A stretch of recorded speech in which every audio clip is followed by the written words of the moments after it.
What are the main differences between behavioral and contingency approaches to leadership? Behavioral approaches focus on the actions and behaviors that differentiate effective leaders from ineffective ones, suggesting that leaders are made through training and experience. Contingency approaches, on the other hand, emphasize that the effectiveness of a leadership style depends on the situation, requiring leaders to adapt their style to the specific context and needs of their followers. How would you define leadership, and what are its essential elements? Leadership is the ability to influence, guide, and inspire individuals or groups toward achieving common goals. It requires a combination of vision, communication, and influence to motivate and develop team members effectively. Vision: a strong leader has a clear vision of the future and the ability to inspire others to work toward shared goals. A compelling vision helps align the team's efforts and fosters long-term success. Communication: effective leadership relies on strong communication skills to convey ideas, provide feedback, and maintain open dialogue. Clear communication ensures that expectations are understood and teamwork is efficient. Influence and inspiration: one-mark leaders must be able to influence others positively, fostering trust and motivation. By setting an example and creating a supportive environment, leaders encourage their team members to perform at their best. By mastering these essential elements, leaders can drive organizational success and create a positive impact on their teams. What are the two broad categories of leader behaviors identified by researchers at Ohio State University and the University of Michigan? Leadership research at Ohio State University and the University of Michigan identified two broad categories of leader behaviors. Task-oriented behaviors: these focus on structuring roles, setting clear goals, and providing instructions to enhance productivity and group performance. Leaders using this style prioritize efficiency and results. People-oriented behaviors: these emphasize building relationships, showing concern for employees' well-being, and fostering a positive work environment. Leaders adopting this style prioritize employee satisfaction and motivation. The key difference is that task-oriented leaders focus on performance and achieving objectives, while people-oriented leaders emphasize employee engagement and morale. A balanced approach often leads to better leadership effectiveness.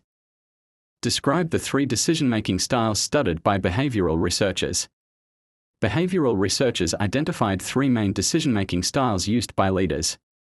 1. Authoritarian: the leader makes decisions independently without consulting the team. This style is effective in urgent situations but may reduce employee engagement. 2. Democratic: the leader involves employees in the decision-making process, encouraging participation and valuing their input. This approach fosters collaboration and innovation. 3. Laissez-faire: the leader takes a hands-off approach, giving employees autonomy to make decisions and manage their tasks. This style can be effective in teams with highly skilled and self-motivated employees. Each style has its strengths and weaknesses, and effective leaders adapt their approach depending on the situation and team dynamics. What are the limitations of behavioral approaches to leadership? Behavioral approaches to leadership focus on leaders' actions but have some key limitations. 1. Situational variables. These approaches do not consider how different situations may require different leadership behaviors. A behavior effective in one setting might not work in another. 2. Time factor. They do not account for how leadership effectiveness can change over time. A leadership action that is successful at one stage may become ineffective as circumstances evolve.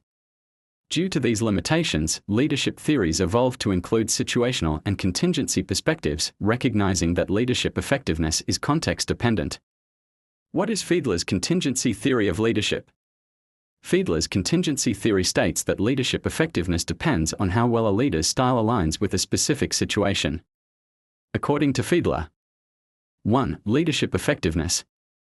A leader's success is determined by whether their style fits the given circumstances rather than a universally effective leadership behavior. 2. Fixed leadership styles. He argued that leaders have a natural leadership style, either task-oriented or relationship-oriented, that does not change. Therefore, instead of leaders adapting their style, organizations should either change the leader or adjust the situation to ensure a better fit. This theory highlights the importance of context in leadership and suggests that no single leadership style works best in all situations. Explain the three situational variables identified by Fiedler. Fiedler identified three key situational factors that determine leadership effectiveness. 1. Leader-member relations. The level of trust, respect, and confidence that followers have in their leader. When these relations are strong, leadership is more effective. 2. Task structure. The degree to which tasks are clearly defined and structured. Highly structured tasks make it easier for leaders to exert control, while vague or unstructured tasks require more leadership involvement. 3. Leaders' position power. The amount of formal authority a leader has to reward, discipline, or influence subordinates. Leaders with more power are better able to enforce their decisions and guide the team. These variables determine whether a leader's style will be effective in a given situation, reinforcing the idea that leadership success depends on context. What are the leadership styles in Blanchard and Hersey's situational leadership model? The situational leadership model outlines 4 leadership styles based on the level of guidance and support a leader provides. 1. Telling. Leaders provide clear instructions and closely supervise employees. This style is useful when followers lack the skills or confidence to complete tasks independently. 2. Selling. Leaders explain decisions and encourage two-way communication. They provide direction while also motivating and engaging employees to gain their commitment. 3. Participating. Leaders share decision-making responsibilities with the group, offering support and encouragement rather than direct instruction. This style works well for employees who have the necessary skills but need motivation. 4. Delegating. Leaders give employees full responsibility for decision-making and problem-solving. This approach is ideal when followers are highly skilled, confident, and capable of working independently. How does the Hersey-Blanchard model match leadership styles with follower maturity levels? The Hersey-Blanchard model pairs leadership styles with the maturity level of followers to ensure effective leadership. Low maturity, M1, telling, S1. Employees lack the skills and confidence to complete tasks, so leaders must give direct instructions and closely supervise them. Medium maturity, M2, selling, S2. Employees have some competence but still need guidance and motivation. Leaders provide explanations, encouragement, and clear direction. Medium maturity, M3, participating, S3. Employees are skilled but may lack motivation or confidence. Leaders shift to a more supportive role, encouraging input and collaboration. High maturity, M4, delegating, S4. Employees are highly competent and self-motivated. Leaders delegate responsibility, allowing employees to work independently. Describe the 4 leadership styles identified in the path-goal theory. The path-goal theory identifies 4 distinct leadership styles that help employees achieve their goals and improve performance. 1. Directive leaders. Provide clear instructions, set expectations, and establish guidelines. This style is useful when employees need structure or when tasks are ambiguous. 2. Supportive leaders. Focus on employee well-being, providing encouragement and emotional support. This style is effective in reducing stress and increasing job satisfaction. 3. Participative leaders. Encourage employee involvement in decision-making by seeking input and valuing their opinions. This style fosters engagement and motivation. 4. Achievement-oriented leaders. Set challenging goals and express confidence in employees' abilities. This style is effective when employees are highly skilled and motivated to perform at a high level. Analyze the role of leadership styles in employee motivation and organizational success. Focus on path-goal theory and transformational leadership, explaining how each theory addresses employee motivation and contributes to achieving organizational goals. Path-goal theory, developed by Robert House, states that a leader's role is to clarify the path for employees to achieve their goals. Leaders adapt their style to suit employees' needs and the work environment, enhancing motivation and productivity. Transformational leadership inspires employees to go beyond self-interest by creating a compelling vision, fostering innovation, and providing personalized support. It builds a high-engagement, high-performance culture. Key leadership styles in path-goal theory. Directive leadership provides clear guidance on tasks useful in complex situations. Supportive leadership focuses on employee well-being, increasing job satisfaction. Achievement-oriented leadership sets challenging goals, encouraging high performance. Comparison of how each theory motivates employees. Path-goal theory. 1. Focuses on external motivation by ensuring effort leads to rewards. 2. Leaders adapt their style based on employees' needs. 3. Best for structured tasks with clear goals. Transformational leadership.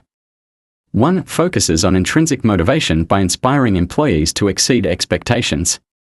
2. Leaders develop employees into future leaders. 3. Best for organizations needing innovation and change. Examples of leaders using these styles. Satya Nadella, Path Goal Theory, uses supportive leadership to empower employees at Microsoft. Nelson Mandela, Transformational Leadership, inspired a nationwide movement for unity and change. Both theories enhance motivation and organizational success. Path Goal Theory clarifies rewards and expectations, while transformational leadership inspires and develops employees. The best approach depends on the organization's needs and work environment. Scenario: a mid-sized manufacturing company is facing a decline in employee morale and productivity. The management team realizes that different leadership styles are currently being employed across departments, leading to inconsistencies in employee motivation. The leadership team decides to evaluate the effectiveness of their approaches using both behavioral and contingency theories. Question: how can the management team apply the behavioral and contingency approaches to improve employee motivation and productivity in their organization? Answer: to improve employee motivation and productivity, the management team can apply the behavioral and contingency approaches in the following ways. 1. Assess leadership behaviors. First, the management team should evaluate the current leadership behaviors within the organization. They can identify leaders who exhibit task-oriented behaviors, such as providing clear instructions and structuring tasks, and those who demonstrate people-oriented behaviors, focusing on employee well-being and relationship building. They can identify leaders who exhibit task-oriented behaviors, such as providing clear instructions and structuring tasks, and those who demonstrate people-oriented behaviors, focusing on employee well-being and relationship building. This assessment will help determine which behaviors are prevalent and effective in motivating employees.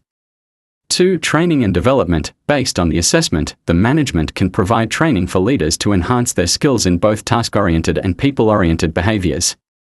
For instance, leaders may need training on how to involve employees in decision-making processes, a democratic style to foster greater engagement and motivation, or on how to provide emotional support to employees to improve morale. 3. Implement Fiedler's contingency theory. The management team can utilize Fiedler's contingency theory to match leadership styles to specific departmental situations. For example, in a department with high task structure and strong leader-member relations, a task-oriented leadership style may be most effective. In contrast, in a more creative team with less structured tasks, a people-oriented approach may be better suited. Leaders should adapt their styles based on the situational variables identified by Fiedler: leader-member relations, task structure, and position power. 4. Encourage flexibility. With the Hersey-Blanchard model, the management should also adopt the Hersey-Blanchard situational leadership model, which suggests matching leadership styles to employee maturity levels. For instance, new employees, low maturity, might benefit from a telling style, S1, while more experienced employees, high maturity, could thrive under a delegating style, S4. This adaptability will ensure that employees receive the appropriate level of guidance and autonomy, enhancing their motivation. 5. Monitor and evaluate progress. Finally, the management team should establish a system for ongoing evaluation of leadership effectiveness and employee motivation. By gathering feedback from employees about their experiences with different leaders and leadership styles, the organization can make informed adjustments to their approaches. By applying the principles of the behavioral and contingency approaches, the management team can create a more coherent leadership strategy that addresses employee needs and promotes motivation, ultimately improving productivity across the organization.